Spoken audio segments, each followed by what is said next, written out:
Hello, my people. Welcome back. Welcome back. I know I'm always appearing and disappearing. I've been so busy, guys. This last few months has been like very, very busy for me. I'm stressed. It's very, very stressful. I have 2 kids now. My last baby is my last baby is 1 year, and I'm just so happy. Like I'm back. Like I've gotten myself. I've stopped breastfeeding, and like I have my life back. So you can see him. He's moving around, and my first son. Yeah. So these are my housemates. So I have my life back. Everything is back to normal for me, and this period I'm kind of less busy at work, so which is good. So I just want to give you guys the gist of what's happening to me. And like the topic of today, I'm just going to talk about like 6 mistakes I made while on 482 visa. I don't have a permanent resident visa now, but I'm not on 482. My 482 visa has expired. I'm on another different type of visa, which I will discuss, like I will chat about it later in another video. But for now, I'm not on 482, and I will just tell you the mistakes I made while on 482 visa. So as I'm talking about it, I just got this wig from Chin. I just want to do something different, so I will just be wearing this wig while I'm giving you the gist. Okay, so like I said, when I moved into this country, I came in with a 3 years 482 visa from Nigeria, and July 26, 27 this year, that was when it expired. So the 3 years expired. We applied for a different type of visa, which is not a 482 visa. I will talk about the visa later. But I'm not a permanent resident. I'm not a permanent resident for now. Yeah, I know a lot of people want me to be, by God's grace, very soon. Fingers crossed. But for now, I'm not currently on. I'm not on. I don't have PR, and yeah, story of my life. So I have my notes here. If you see me looking down, I have my notes here. So 6 mistakes. The 6 mistakes I made while I was on 482 visa. Mistake number 1. Okay, so let me just give you a recap. 482 visa is a temporary visa, right? It gives you the right to live in Australia, work in Australia, come in with your family. You basically can do anything on that visa, but you can only work for the employer that brought you in. You can't do any other job, right? Your dependents, maybe your spouse, your whatever, your partner, can always do something else. They can do any other job, so they are not tied to the condition of your own visa. They have like unlimited working rights, while you as a premier applicant will only work for that same employer. I'm struggling with this, I don't know why. We work for only that same employer. So yeah, that's it, and it's a temporary visa. You are not eligible for Medicare. You are supposed to have your own private health insurance. So while we're on that visa, we're on Bupa health insurance for that period of 3 years. So yeah, that's what 482 visa is. So so the first mistake I made while on that visa was, I will always tell you, don't endure uncomfortable situation. If you're in an uncomfortable situation at work, anytime you sense an issue at work, start applying for another job. Start applying for another job. Trust me. Sometimes the issue might not be you. It might not be your performance. It might be that there's this manager that doesn't like you, or some group of people don't like you, or discrimination, or maybe you're not even enjoying the job, really. It can be anything. Anytime you sense something, you're not comfortable with something, start applying for another job. Trust me, there are a lot of jobs out there. It might be difficult. Say, I hit my teeth. Yes? What's it? What do you want? Mommy is making a video. I'm coming. I'm not giving you no surprise today. So it might be difficult to get another job, but it's better you start applying, and don't endure things that will mess up with your mental health. Yeah, if you're in a job that you don't like, they are giving you a lot of negative energy, that kind of stuff, and you're trying to endure, and you're trying to tell yourself, oh, all is well, blah blah blah, I can endure. If you can endure, it's all right. If you believe that there is light at the end of the tunnel, it's a good one. But if you think that there is no hope, and you yourself know that there is no hope, please start looking for another job. And the good thing about 482 is that if you leave your employer, you are eligible to still stay in the country for like 180 days. That's like 6 months. Unlike prior to July 2024, it was like 2 months, but now it's 6 months. So you have a whole 6 months to get another job, that kind of stuff. So still relax, just chill, but start looking for another job. That was a mistake I made. My first, for those that don't know, this is my second job. I left the company that brought me to Australia. I will discuss about it in another video, not now. Yeah, I was enduring a lot of things, which sometimes, well, in some situations it worked out well, in some situations it wasn't good. I got a lot of advice from people to say, start leaving, start looking for another job. I was telling myself, I can do it, I can face it, I can do this one. It did not end well. It did not end well. So I will tell you that if you are sensing issues, guys, I don't like this hair. I don't know why. The color is not giving. I don't know, maybe it's just me looking at it. But anyways, if you are sensing that like you're not comfortable, just start looking for another job, please. It's not the end of the world. Look for another job and just move on. You can definitely see other employer that will sponsor you. You're not the only one on 482. There are a lot of people on 482 visa. So I think I prefer it this way. Well, that's it. Then point number 2, the second mistake I made while on 482 visa is that take your leave. It's your entitlement. Your annual leave, your sick leave, take it. It's only if you want to cash it out at the end of the day. Well, I don't know how other industry or other organization work, but for my previous company, if you don't take your leave, they will monetize it for you. But I will tell you, just take that leave. Don't suffer yourself. Don't stress yourself. See, being on 482 visa is already mentally draining. It will drain you to make you feel like, see, you will just feel sad if you don't enjoy the job. Yeah, but sometimes the visa alone puts a lot of pressure on you. There are some jobs that you'll be like, I can't do this, I'm tired, I just want to resign. You cannot just resign like that on 482 visa. You have to get another job, get another employer, blah blah blah. Long story. I don't have a rubber band here, so I'll just tie it here.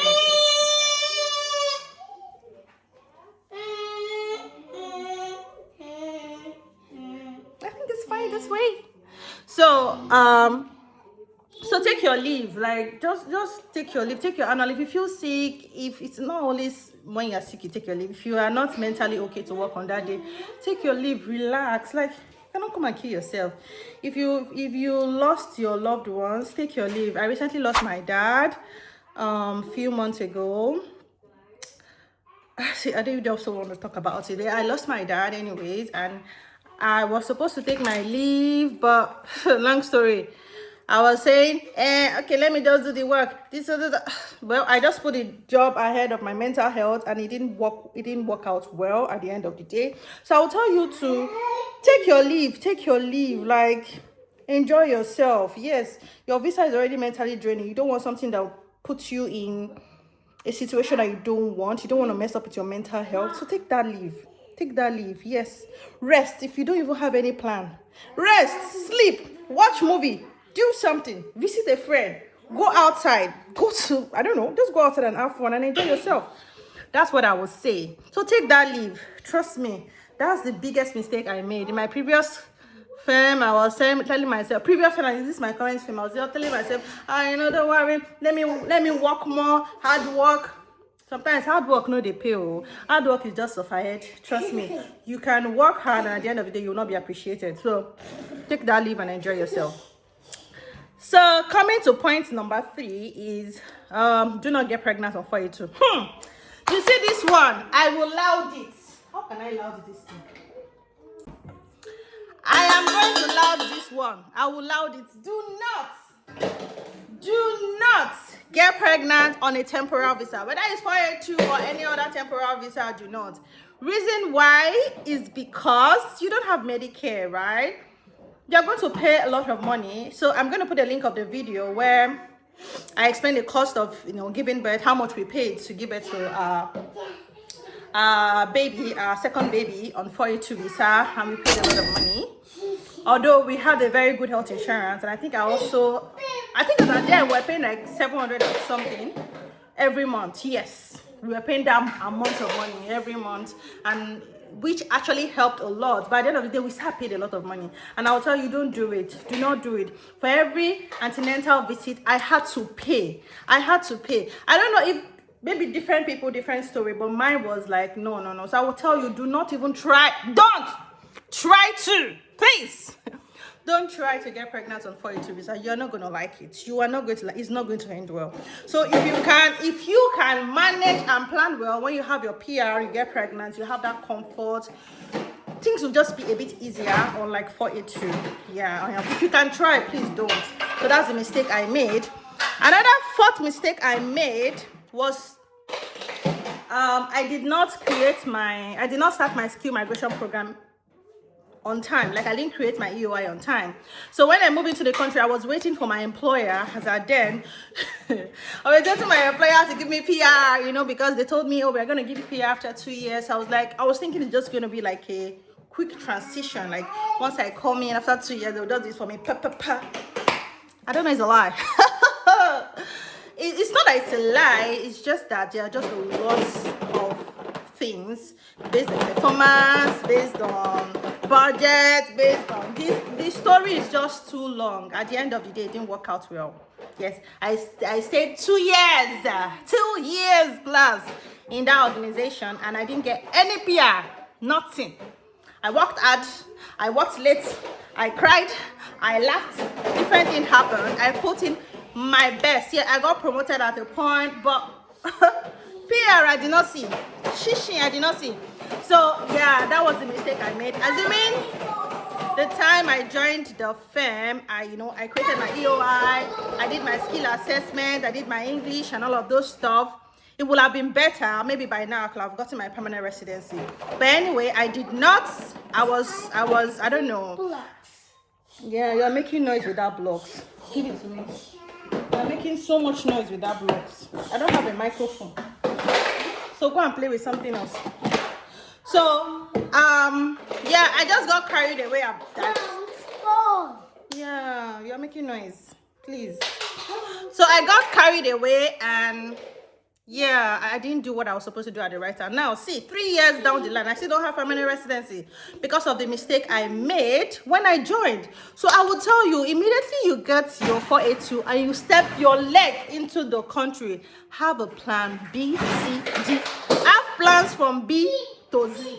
Because your plan A is your 482, so have other plans. It's better you have other plans, you understand? So that was the biggest mistake I made and I regret it up to today. But anyways, I've learned from my mistake and we move. So the fifth mistake I made is, okay, I will say, don't lose focus. Don't lose focus on it. You can easily lose focus. I lost focus at a point because for me, my focus was to get my permanent residency first because I need to settle in first. I have kids. I need subsidy. What do they call that thing? Childcare subsidy. I need Medicaid. There are other things. When you have PR, you have comfort. When you have PR, you have peace of mind. And yeah, I lost focus. At a point on 482, I was thinking of I need to get a bigger pay. I was like, oh, let me go leave and go to another firm and let me see if I get that. So I lose focus. At a point, I was chasing money. At a point, I was chasing position. Like, oh, I can apply to this job and get like a higher position. At a point, I was just worried. At a point, I was focusing on promotion. Oh, I need to get promoted to the next level. All these are just distractions. They are distracting you to get that PR. If you can get PR and you still have all those things, career progression, higher pay, all those things, it's good. But if all these things you have to choose, try to stay focused. What is your number one priority? For me, it was to get my permanent residency. And I have to do all it takes to get it. So you have to always stay focused. Stay focused. Don't be distracted. You know, distraction will come from different places, higher pay from different companies. The funny thing is that you might be in a company where your pay might not be a lot, because most for it our pay is a bit like peanuts, it's not a lot. So your pay might not be a lot, but there is a prospect for you to get permanent residency in that company. Why in another company they are giving you higher pay, higher position, higher role. But once you move to that company, there is no hope for PR. So why not stick to where you are? So the idea is like, know your priority, know what you want. Because when you know your priority, you are not going to lose focus. Don't lose focus. The plan is to get that PR. Now, once you get that PR, if you want to look for money, if you want to look for position, all good. Anything you want to get, it's okay, it's all good, you understand? So I lost focus at the point, I'm not going to lie. See, these 3 years, I have learned a lot. I have cried. I have seen shiggy. This thing that my eyes have seen. I can tell you I have 3 years experience in Australia because I have seen things. They have used my eyes, see shiggy. And apart from that, having kids younger, my 2 kids are below 4 years. My first one is like 3 years plus, second one just 1 year. And for those that know, my in-law, they left June. They were with us for 1 year, so they left around first week of June. And yeah, and since then we've been coping with the kids. They don't go to childcare, yes. Don't ask me how we do the magic. So most of the time my work is hybrid. So I work from home sometimes, I work in the office. My husband, so most of the time I work in the office. My husband stays at home, it doesn't work. So we have to do like that. If not, so we're paying like 3,000 plus, so 4,000 every month for childcare. So my husband has to look after the kids while I go to work, and most of the time the time I work from home, I look after the children, which is very difficult. See, I won't advise someone to do it. It's a suicide mission. I don't know how I do it actually. Working and taking care of children, I don't know how I do it. I just pray for God's grace every day, and God has been so amazing. I'm not going to lie. So that's how we've been able to save for childcare. So they don't go to childcare, they stay at home. I homeschool them. Let me show you most of the things I do. For those that have been in my house, you already know that I'm a teach freak. I teach my kids a lot of stuff. So you can see a lot of stuff in my wall. I just teach them stuff, numbers, alphabets. They watch educational programs. I'm just giving you a tour around my house. My son loves mathematics. He loves a lot. He loves learning. So I have a lot of stuff. You know, I teach them different things. So yeah, so my house is like a mini school, and I feel that they learn more from home than outside. So yeah, this is a bit of a mess, but this is their like play stuff. This is their books. Yeah, they always tear books, and these are their toys. So I have everything I have here is like they're all educational, alphabets. I have a lot of stuff. I have books. Yeah, so we always try our best to teach them stuff in the house. Yeah, so my 3-year-old child can read. My son can read. Yes, he's just 3-year-old. He did not go to school. Come say hello. Hello. So my son is 3 years. He can read. He knows a whole lot of things. If it's not educational, I am not putting it. So this is, you can see, he's eating, you're eating the book. Say hello. Yeah. So there are just a lot of educational stuff in my house. So these are the things we need to do to ensure that, you know, as they stay at home, they learn, you know, at the same time. So it's not easy, I'm not going to lie. It's not easy. It's stressful, but we are doing it. So it's stressful, but we are doing it. We are trying our best as much as possible. But anyway, and that's it. So yeah, so coming to the last point, which is the sixth mistake I made one for you to be is save money. You might be told to leave the country, or something can happen that you have to leave. Have a lot of savings. At a point, I was carried away. I was buying stuff. I was doing obule. No, not like I was doing party. No, for those that know, we party. I party a lot. We organize a lot of parties. I have a very small community where we parties, go for barbecue, enjoy ourselves, and obule. So I was like dashing people money, not dashing people. I was helping a lot of people. But at the end of the day, I was like, check account balance is zero that is inside. So I was just giving out, and I lost focus. Now this is 3 years, and I asked myself, how much do I have in my account? Shingbai, I have zero naira or $0. I have nothing. So what I'm trying to say is not that I'm broke. Yeah, and another reason was, okay, we had a baby, we spent a lot, and I told you, on the hospital bills and all of that. So I will always tell you, save. Always tell yourself, I'm a temporary resident. My leg is not permanent here. I need to have a lot of, so you need to have a whole lot of saving. You need to save as much as you can. Reduce black tax. All those money you're sending back to your family members, try to, I'm not saying you shouldn't help, but try to put yourself first. Try to save, because if you need money and if you are broke, nobody can help you. It's just little, or some people that you're helping, most of them cannot even help you when you need help. So always try to put yourself first. Always try to save as much as you can. And that's it. That brings me to the end of my video. Oh God, I miss making videos, seriously. I think I love this hair. What do you guys think? Use them. Anyway, see you guys. Love you. Bye.